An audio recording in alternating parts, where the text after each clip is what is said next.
Hello, good day to you. Thank you for joining Black Economics TV. We have with us today Paulette Watson, tech extraordinaire.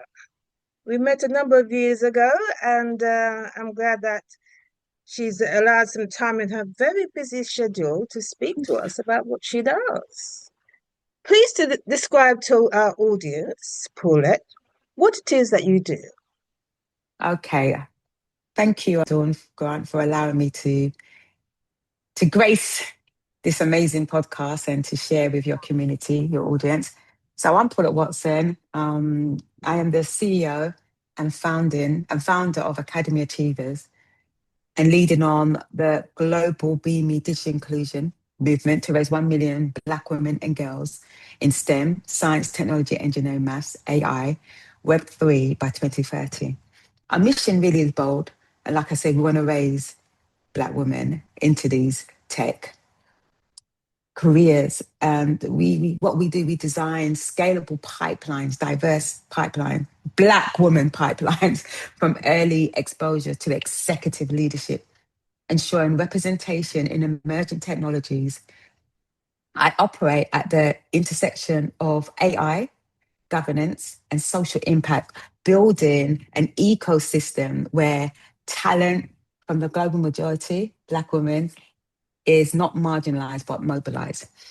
And within our work, I advocate for more women to be in tech. And why? Because as you know, the disruption in AI, as you know, that our everyday lives is changing and things it's been systemized. And this was where I wrote my book, She Disrupts a Black Woman's Journey. And I talk about my journey as a Black woman in AI and navigating through the industry in health, education, banking, insurance, semiconductor, automobile, the list goes on, in the tertiary sectors. And so when I wrote the book, I saw that our communities were literally being left behind. And even when our parents, our grandparents were sending us to university, we're seeing that they're saying that the technology or the AI is going to be replaced. Even though we have the skills, we're being displaced. So my work is really to bridge that gap, to close the digital skills gap, provide digital literacy to Black women and girls and young people. I know that with my work across Africa and the Caribbean, I do get a lot of backlash that I shouldn't just focus only on women. I should also focus on men. And I believe my answer to that is that we as Black women, we ain't going to leave our Black men. And because we are enablers, I focus on Black women because I know that they will support and bring their men along. So, and also whatever my program teaches a Black woman, it can be taught to anybody as long as you can read, write. It's not just exclusive. It's just that what we go through as women, it just needs to be identified. It needs to be spoken about. And we need a strategic program in place to elevate us to the next level and to also let us be a light or being a role models that our young babies, our grandchildren, we create a legacy, a 1,000-year legacy of representation. So that's why we will be role models and we celebrate our achievement. And that's why the BME Digital Inclusion counts. So that's what I do. Okay. I love when I hear ambitions about, affecting 1 million Black women. So I need to know about the journey from the beginning. How did you, in fact, go back a bit. Tell us about your education and what made you zero into tech. Sure. So my education really started at home with dad, mum and dad. They were our role models and parents were very, very talented. Mum and dad both engineers. Mum mainly more a creative engineer. Dad was a mechanical engineer. And so the foundation in terms of logic, computational thinking, problem solving, having a curious mind, we were all part of developing that or being part of that development in building us as a family, as individual. And my love for computers from a very young age, but that was coupled with going to music school. So I used to play the piano, the drums, the steel pans, sing at church. You know, every Wow. Sunday to go to church, and we had like a musical band. And you know, even I remember my early childhood is that dad was a guitarist, mum would sing. My family members, we all play an instrument. So Wow. just Must have been playing fun in and your house. it was really fun. And even the cooking, that was part of logic, the problem solving. And mum always cooked from scratch and getting all the ingredients and mix it. Oh gosh. And we always had like that Caribbean lifestyle. Every single day we had a different, so we all put that was like a musical journey for us. And then we were able to expand that into education. So because we had such a good foundation, you know, it was based on a Jamaican heritage, and our food was just on top. Like we knew that when we came back from school, the food was just, we had different variety of food, cakes, mum made our clothes. So that was really where it all stemmed. And always putting things together. I fell in love with the logic behind computing. Yeah, and Hmm. engineering. I was like, wow, dad will put things together, especially with the car, the carburetor. He goes, well, if you don't have that, it can't fix with that. You have to put the wheel on. And I said, really? But it all made sense because I saw the end product. I saw how it worked. But it only worked when you put, well, you know, you're in tech, when you had to go through the different steps. And if you didn't go through the different steps, it just didn't work. And that was the same with mum when she used to make a cake. If you put the flour before you put the eggs, or it come out floppy. So there was always a structure or a logical process. And that was very instrumental in when I went to school. I remember my granddad said, you're too bright, you know too much, you ask all these Oh, questions. I said, really? but Wow. yeah, he said, you're too bright. But I think he meant it in a way that was cheeky, because I used to ask questions, and I always do. Question is a technique. So Dawn, that's when my love. And then maths was, I loved maths. My dad was a mathematician, so we had to always learn our timetable. Problem solving was something that dad made us do every single day. Let me not forget prayer. We prayed every day. Sunday mornings we had Really? prayer meeting. Yeah, we had to go in mum and dad's room and have prayer meeting and read the scriptures, and we had to talk about it. We had to speak to it. And I'm like, every Sunday, that's what we did as a family before we went to church. And then he coupled it with, he used to get us encyclopedias, maths books. He really invested, mum and dad invested a lot of time. So there's like an economy within our ecosystem at home. And then dad knew that I have an older brother, and he was very talented, like myself, but we were just differently talented. He's more in the arts and creative, whereas I was more engineering, more maths, more yeah, in the engineering science part, I would pay path really. And so dad would channel each one of us. So he would see that we were all unique. And then I got the opportunity that in school, I was good at business, did business studies, GCSE, computing, GCSE. I liked sociology. I didn't really like psychology, but I like it now. But at the time, sociology was the main thing I did. And then I went on to do government and politics. Oh my gosh, government and politics, computing, business studies. Then I went on to do my degree in social policy. Then I majored in computer science. Then when I finished, I did my master's in information communication technology. Then I went on to do my MBA in business administration. And then I went on to do other little courses like project management, change theory management, You AI, like just to every learn, year, don't every you? month. You like to I'm a learn. learner, and I love writing, and oh God, I love reading, I love traveling. So even today, I'm learning. That's all I do. Every single day, I learn, even if it's for 15 minutes, but I always extend it to probably an hour. And as I'm learning, I'm practicing, I'm getting better and better and better and better. I'm better Oh, than the AI because, I create the AI, it doesn't control me. I oh, understand how it works. Yeah. And I got my little oh. agents that help me to make me be efficient and productive. So it really, my love of learning stemmed from my mum and my dad. They were Okay. just, being at home was a safe space for us all. Hmm. We had the Hmm. best upbringing ever. And Okay, okay. we traveled, we went to the seaside. Yeah, dad was there, man. He was, God rest your soul, mate. But he was the best papa. the best. And we've got our lovely mum as well, who's still here. So we thank God for her. So yeah, so my love for, tech, engineering, STEM, AI, quantum computing, I love What? it. STEM from, I do, sis. I love it. It's just, I understand. When you understand something, I understand it and I can apply it to everything, to every industry. And that's why I wrote that book. When I wrote the book, She Disrupt, I was livid. I was mad. Because thinking, anyway, I can share more. I will share more when you ask me questions about my journey with the Yeah, book. but I love the idea of that book, She Disrupts. I love the title and what you're trying to do with that. Um, Tell us more about what the book contains. I think now would be a good time. Tell us more. Sure. So the book really contains about, it's at first, it's really, so I'm a teacher. My background is teaching education, right? So I always teach the concepts. So when I'm teaching, when I'm sharing knowledge. So my book talks about the historical or the background of STEM, where it all came from, because you have to start from somewhere, yeah. So and then it goes into the journey of the technology of STEM and AI.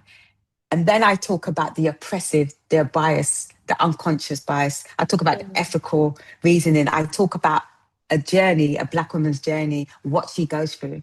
And I think that's the part that's incredible because it's relatable. You understand that journey, and then you won't be so afraid of AI because you're like, okay, I see it becomes recognizable because you see you're going through something, and then you see you see it's replicated with these systems and what you need to do to challenge it and to be prepared for it.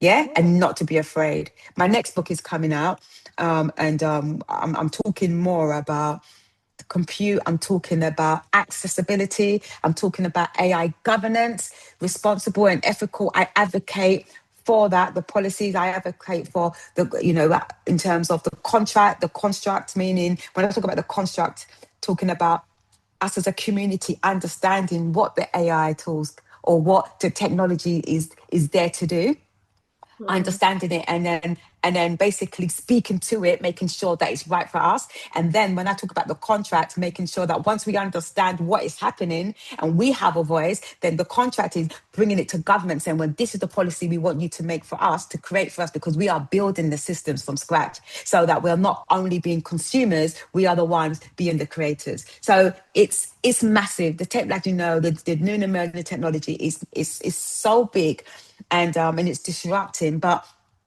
you don't have to be afraid. And I say that with every confidence. When you understand and you understand what to do and you plan, you can navigate through this system easily.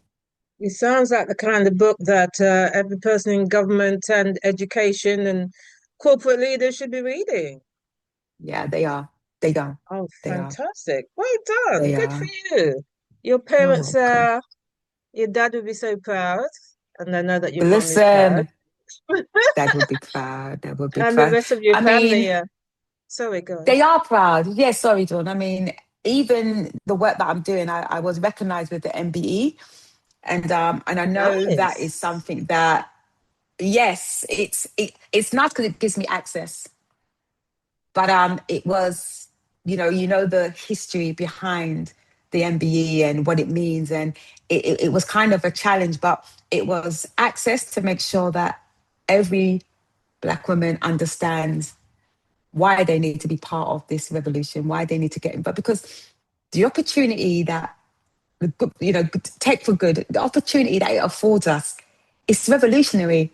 We can Mm, do so much, yeah? mm, Where we don't have to pay for Tom, Dick, and Harry who's charging us so much, when we just have to spend that time. And I have a course for that, to just upskill. And when we upskill, when we know as Black women, Black men as well, our community, we were so resilient.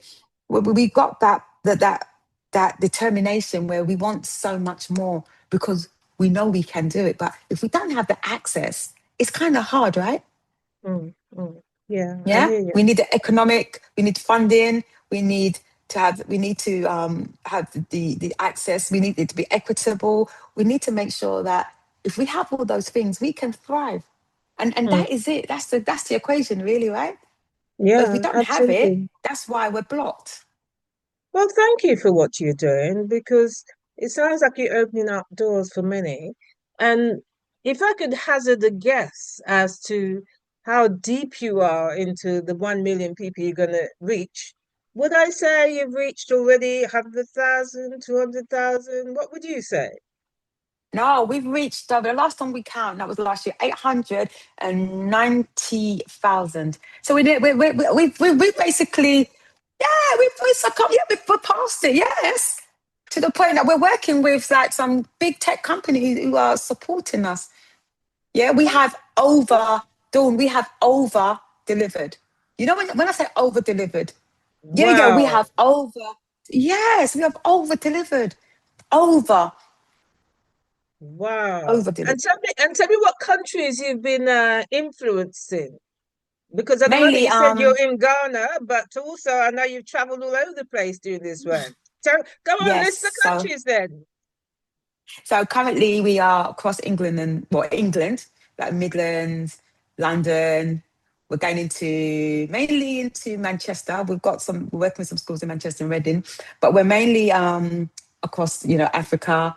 We're doing our sessions in Nigeria. We are going to doing what we're in talks with Rwanda, and we've got one school in South Africa. So we are setting up chapters across the globe. We did some work in Bermuda, Jamaica. So it's different chapters with our mentoring and our coaching across the globe. With our work experiences, we've gone to quite a few countries like Cape Verde. Um, we've gone to BC. We've gone to Cote d'Ivoire, but some of the countries are Franco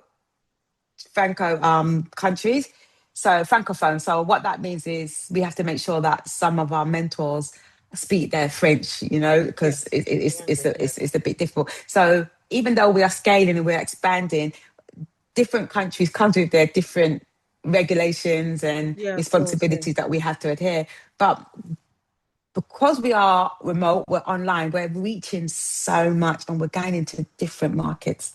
Different. Yes, yeah. The program is repeatable. The model is repeatable.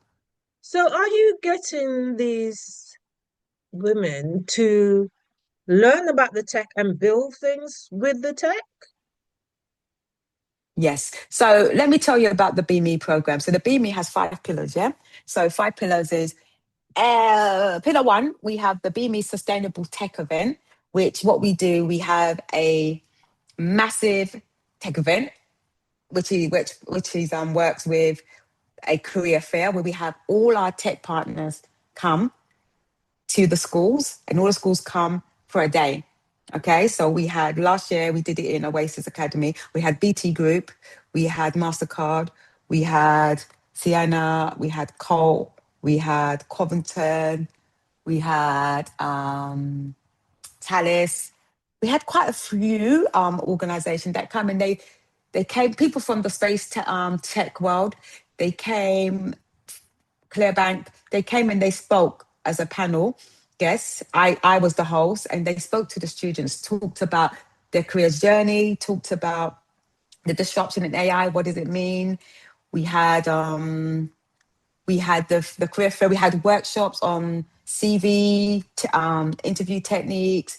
We did robotics. We did stuff on climate change, on how the technology, how to use that Internet of Things. They did presentations. We did that in the UK. We also did the same event in Ghana. That was the first one. In the UK, it was four, it was the fourth event, but in the Ghana, it was the first. And we did the same thing. We had KPMG, we had Price Waterhouse. Oh gosh, we had MTM. We had a lot of companies come to support the program. From that, we go on to Pillar Two, which is the 12-week AI mentoring platform, where we have the industry tech leaders, mainly women. They come and they mentor our BB girls, the participants from each of the different schools across the globe. And it's a 12-week Wow. program. Once they qualify from that, they go on to do the tech office visits. The same companies, they all have an opportunity where our mentees will go into their workplace, and they get to understand the functions of the work, and how that runs. Then we have the apprenticeships, work experience, internships, and that happens around, what are we in now? May, June? No, June, July, where we have the mentees get the opportunity to do work experience or internships, whatever they choose, but they have to develop that relationship with their mentors. And then we have the technical training where they learn, as HTML, CSS, JavaScript, Python. Now we've gone on to more MML, and we Okay. do they learn they do more hackathons, more projects online. Yes, Okay. solving a problem. There's a lot of stuff that we're doing with different organizations because we have access across the globe, Mm, like mm. opportunities in Israel, opportunities in Turkey, opportunities in Greece. We don't have to focus just in the UK. So Yeah, if they say no, absolutely. it's all right. It's all right. It's okay because there's opportunities in Egypt. And our girls are getting involved, and boys as well. Because the boys said, "Paula, please, can we? You can't just do it for the girls. We want to get involved." And the boys come, or the men, and they play it forward for the girls. So some things the girls don't understand. The men will lead, but they have to show it to the girls. And once we've done the technical training, then they will upgrade to getting to join the alumni. The alumni is an opportunity where they get to share about their mentoring journey. They get to speak at our tech events or the She Disrupts Africa event. I can share more about that. They get to become ambassadors, volunteer, and then they Mm, get to do the apprenticeship or the internship at a longer stage. When they're in mm. the BME, when they're in year 10 and year 11, it's more of a whet your appetite just to taste it. And they get like their certificates, they get their BME badge, except all the lovely jubbly. And once they've done that, then they upgrade to mentor, where they mentor. By that time, they've got a job within the tech industry and they become a mentor. And then they give back. So Yeah. it's a legacy that we created through our ecosystem. And then once they've gone through all of that, then a lot of them get to the level of being executives. They join the She Disrupts journey. Oh, That's mainly for wow. Black women who are executive leaders. And that's the program it's still in its infancy, but it's growing rapidly as well. And our Fantastic. academy is coming out of that. What year did you start this? The Academy Achievers, we started in 2000. Okay, That's well, when I transitioned from education. Well, I was in banking. No, 98, I was in banking. Yeah, 2000 into technology strategy and digital transformation. So over the last decades, I've moved from classroom teaching to corporate banking to leading digital transformation initiative and now to global AI inclusion leadership. And I love for that me, Dawn, journey. I love that this journey. mission has evolved. But the focus is to remain constant, understanding systems, analyzing data, and redesigning pathways so Black women and girls are fully positioned as architects of the future. And with that, I've won Wow. a lot of awards, being recognized globally. So that's me Wow. really. It's what I do. I'm so impressed. It's giving me goosebumps, honestly. Well done. Oh, thank Congratulations. you. I'm sure when you Thank you, Dawn. started as a teacher in the classroom, how long were you there for, by the way? So before that, I was in banking. So I had a really, really, really, really good job. But I had a child. And when you have a child, and being a single parent mother, you got responsibility. Because when I was working in the bank, I was coming home like 10 o'clock at night. And the lads were like, Paula, come on, let's go to the pub, let's have fish and chips. And like, I've got a child to think about. I I hear can't do you. that. That's not my lifestyle. But even though Yeah. the money was done, the money was good. Money was so good. Like, Dawn, the money was good. And I had a really good position there. But I decided that, well, hold on a minute. When I started to see that I was living at that time in Lewisham, and I said, no, the education, I need to come back and teach my child. So I went back, and because I already done all my masters and my degrees, I just had to do my PGC in computing science. And I got on the course in Brunel. And then I did really, really well, got a placement. And then I got a really good job at a school in Lewisham called Prendergast. Prendergast School, one of the top schools in Lewisham. And I was the Oh, director and head of e-learning. And then my daughter came to that school and the history is all there. She did exceptionally well. I left that because I thought, okay, I taught her for the last like 4 years. And I gave her a good start because I was there with her every single day from her Mm, secondary education, and mm, that's when it really all started, really in okay. education for me. And I saw the gaps like, so mom's 30. I saw the gaps like when she was a baby. I saw the gaps that there was no representation. So I started building this ecosystem from then because she was the title, Be Me. I'm her role model, be Mm, mama, be me. mm. So that was Oh, her journey, right? so It can I was ask, through that. is she in tech now, your daughter? Girl is in tech. She's a little disruptor, my little mini. Yeah, but Oh, she's good. She's done exceptionally well. And it was that the fact that I was the one that when she was born in Lewisham Hospital, I said, no, I've got to make sure this girl comes out to be something, and she's got to see me as her role model, and then we got to emulate that. And Simone has done really, really well. Went to, mm, even though I wanted her, when you were back then, we had wanted them to go to uni, do all these different courses, and I just wish I did something differently, because if I was to go back, I wouldn't have probably got her to go to uni, even though she did okay. She did really well. Don't get me wrong. It's just that I would have definitely made her do an apprentice because I felt that she would have probably got more. Do you see what I mean? mm. And I think Yeah, any parents yeah. that are thinking and trying to push their child to university, look at what's happening across the globe. You know, they want more than just the qualification. They want that real life Mm, experience. They want you to be able to understand.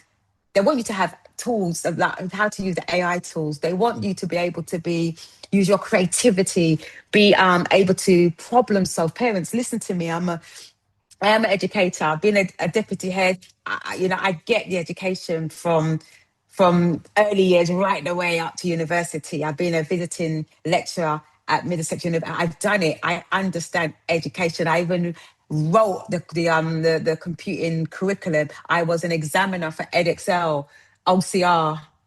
AQA. I wrote the exam question. That's why one of our program is based on exam questions, and our girls get 100% when it comes to answering questions in any wow. subject. They did well. Even the examining boards wrote to us and saying, "Wow, our children got the highest." Well, I know. I wrote the question. Of course, they're going to get the highest. So, parents, listen. Trust me, support your children. If you need to develop your skills, support your children 100%. I'm just plugging in there. Sorry, Dawn. Yeah, I get the feeling that whatever you put your mind to, you would succeed at it because you have that drive, you have that personality. You would persevere even if there's a brick wall in front of you. You'd find a way Yeah. to knock it down, or you go round, go over. You give me that Yeah. impression. In fact, when I first met you, we met at a meeting around hair and black hair industry in Hackney. This was many years ago. I remember we were sitting next to each other and we started chatting. I happened to know your brother, and you were saying that you were traveling around Europe talking about hair. I'm like, huh? Because at the time you had Yes. locks. Yeah, so I was thinking Yes. this guy is such a drive. Who would have thought that you could travel around Europe and talk about black hair? I mean, how amazing Listen, is that? Dawn, I tell you. So Yeah. yes, it's true. Back when I met you when I just set up Couture Locks, and I was living in Switzerland, and we had like a base in Germany, and I remember we had a contact in Sicily and Spain. So Couture Locks is still running today, and Wow. we're doing it. Yeah. So I am the founder of Couture Locks, and we have co-founders Rosalie and Charlotte, and and we're expanding into the Midlands now, but and Ghana. But our work really around Couture Locks was during COVID. We were working with a lot of women, Black women, and their hair and their journeys, and it was powerful because we were building again the ecosystem to understand hair being political. And I was able to use my tech, like talking about algorithm being misrepresented because of our hair. Talked about microaggressions, how the workplace regulates how we behave, not creating a safe space. So with me, I had locks, and I was a Ned. And I remember someone said to me, "Oh, I can't, the fact that I got all these qualifications, all these letters behind my name, but my hair, and I said, don't try it. And that's when I started to understand that, Don't you dare. don't you even like, I remember, listen, I don't know if you remember when I used to say that people to come and touch your hair. I went to Liverpool and this person comes and touch my hair like, oh, I looked at him, I was so shocked, Dawn, because I thought people were exaggerating that people come and want to touch my hair. And I felt violated. I really did. I felt violated because my hair was my crown. If you knew me, my hair was long and luscious, and I love Yes, my we'll have to hair, and put I some still pictures do. on the screen to show. So they could just Google me. They see the girl with the chick with the long hair, really, really long Oh. hair, and it was my journey. It was my journey having that, and I was able to use that because when I used to talk, especially when I did work with government and talk at these conferences, I would say I'm a black woman with locks talking about Mm, AI. And I couldn't change that because I'm a black woman, right? I mm, couldn't I couldn't feel uncomfortable or talking about me in my skin because that's who I am. So having the business Couture Lock, I was able to speak to a lot of my clients were also American women who were from like executive American women. And working with them, they really helped to channel what it was I wanted to do within the black community. And mm, so not only do we talk about the hair journey or even do your hair, but we talk about the health of your hair. We educate you. We run training. We run sessions on menopause and hair. We talk about healthy eating, dealing with fibroids, digital skill set, digital literacy, the whole person. It's a lifestyle. So Couture Locks, we mm, started that journey, and we do locks, we do micro locks, we do medium locks, we do traditional lock. We do a lot, but we focus on natural hair for the black woman, and we deal with hair loss. We talk about bereavement and all these things that thing we called life. mm. The Couture Locks is based on the journey called life, and that's what we've done. And I think when I saw the plight of black women, I had to allow my co-founders to lead on Couture Locks, and I had to lead on the tech. Yeah, Mm, because I knew that that was a problem. So if we didn't set up black women economically, then there's no mm, way they would be able to fund and do their hair. But we mm. also wanted to support them where they would be self-reliant, especially during COVID. We did training so that if they couldn't get to us, they could still do their hair. Okay, So they work wow, interchangeably, our businesses. that's amazing. Okay, well, I need to ask, and I hope you don't mind, what made you change from locks to the amazing cut that you have now? So when you saw me, before you saw me, I think about 3 or 4 years prior to that, my hair was like this. So my hair was Mm. short anyway. So I always, because I did it before, it wasn't such a bad thing. But when I cut my hair, it was really being in Africa, feeling liberated. And Oh, my dad, losing my dad, I went through a season where I had a mental breakdown, I would say. Even though I mm, recovered from it, but I didn't believe in mental health. Yeah, I didn't believe in it. I just thought it was just something that people said, and it was obviously there was a stigma attached to it. But when my dad died, he was my best friend, and losing him was oh, hard. Really, really was hard. It was one of the. Remember seeing someone every single day for all your life, and then that's it. They go. And I think the stress, I think I lost some hair in the middle. I remember, even though it grew back, my hair wasn't really the same. And if you know me, I'm a bit of a perfectionist. I like to look good. I like to to show up. My hair is my pride. And I think at the side, even though it wasn't, I wasn't. It wasn't to the point where it was like you could see the skin, but I knew as someone that went to college to do hair, I knew that stress and dealing with the issue of losing my dad was having an impact on my hair. So I just decided at the time that just get rid of it. It's okay. It's hair. It will grow back again. But I've cut it off, and I actually like it. So yeah. I don't think I'm going to grow it back. I actually like it. It suits me, and I'm just flowing with it. But I think that was one of the reasons dealing with dad's death and, my mental health. And one time I felt that because I was so stressed about losing him, it became a point where I started to have panic. Oh my God, I was anxious. I had panic attacks. It was Oh, terrible, Dawn. Yeah, it was mm, terrible. And then when I moved to Ghana and the peace that passes wow. all understanding and deprogramming, learning about me as a person, it helped me to even push harder because I also saw the challenges here in Ghana. I also saw the challenges that, trying to maneuver as an African diasporan and Mm, meeting up with some amazing people within my community. I didn't have to suffer alone because we came mm. together and we all had similar stories. That everybody, if you came to Ghana, especially from just from the UK, why did you come? What has it done for you? And they will say peace. So that's interesting. How long have you been in Ghana? Well, I've been in Ghana because I'm back and forth, so I can't really say back up for the last. I came in 2013, and then I was living in Switzerland. Then I went back to Ghana. So fully 2021, but I've been back to the UK because I've got the project. So I'm back and forth, back and forth. So back with 5 years. Okay, that's great. Well done. How did you find living in Switzerland, by the way? Girl, so Switzerland was I lived in the Alps. Switzerland is beautiful. Hmm. Absolutely. You can't, yeah, Switzerland is beautiful. It is. Lake Geneva. It taught me to take that time to just relax.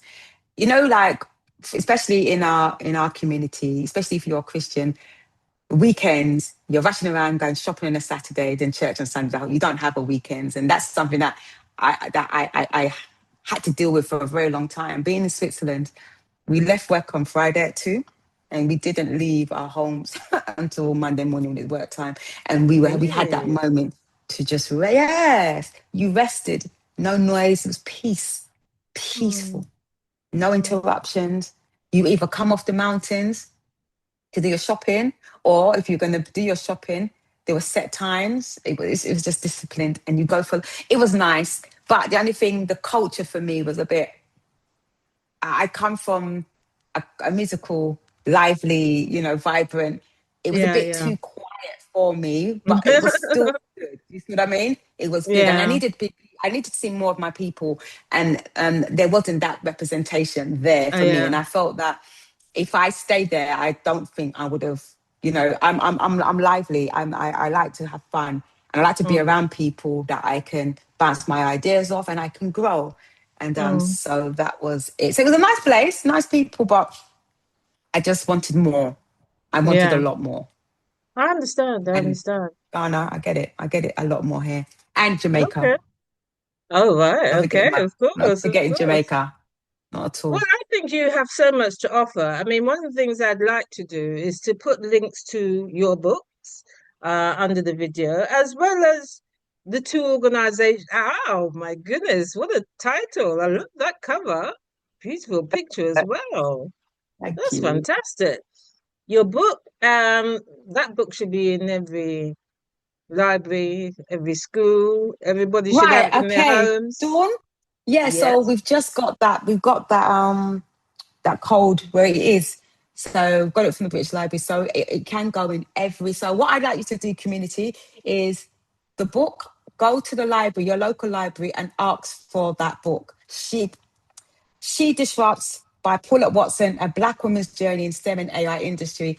And we need to get it in every single library across England and Wales. That's all you need to do. And the schools as well. Seriously, that's all we need to do. Everybody needs a copy of that book. It just sets the standard. And remember, my background, I'm an educator and I'm coming from a position as a school teacher, the classroom. Let's Mm, just start from basic. Yeah. So mm, most of you, I used to teach your children, and those children did exceptionally well. And I'm mm, telling you, if you read my book, yes, it's going to be some background, so just take your time.